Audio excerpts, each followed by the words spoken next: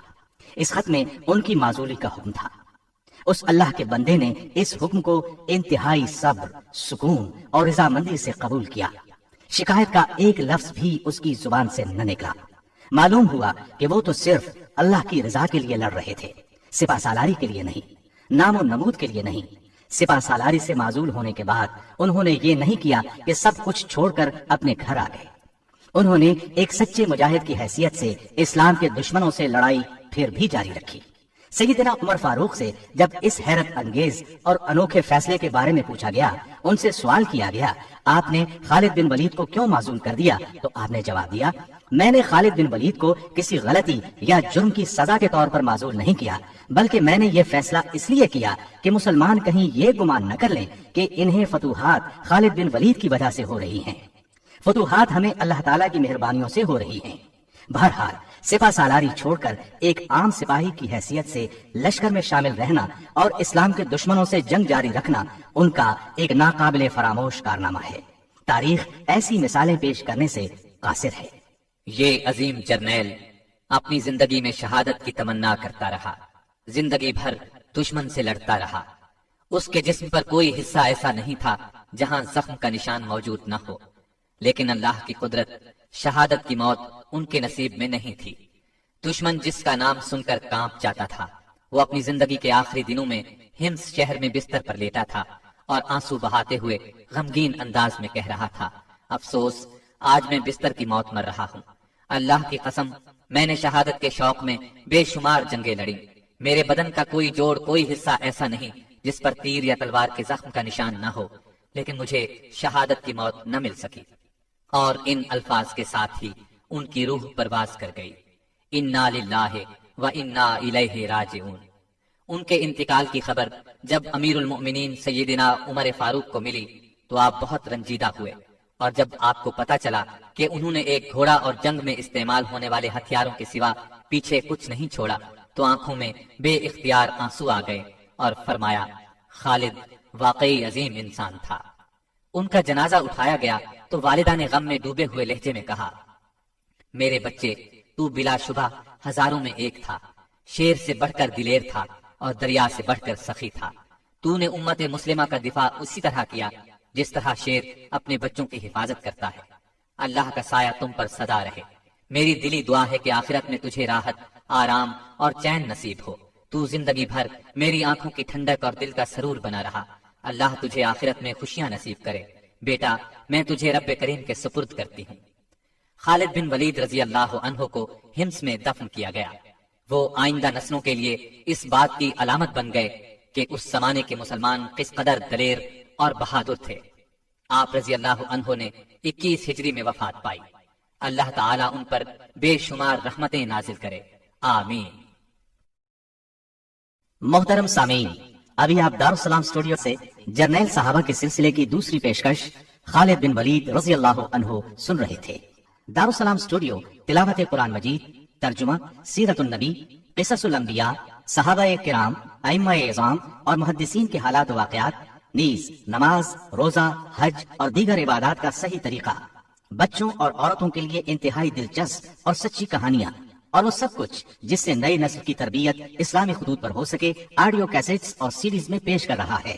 دارالسلام studio دارالسلام publishers and distributors کا ایک حصہ ہے جو اسلامی کتب کی اشاعت کا بین الاقوامی ادارہ ہے، جس کا ہیڈ آفس سعودی عرب کے دارالحکومت ریاض میں واقع ہے۔ پاکستان میں اس کا ایڈریس نوٹ کر لیں، دارالسلام اسٹوڈیو، 36 لوور مال، نزد secretariat staff, Lahore. Thanks for watching. Don't forget to like, comment, share and subscribe to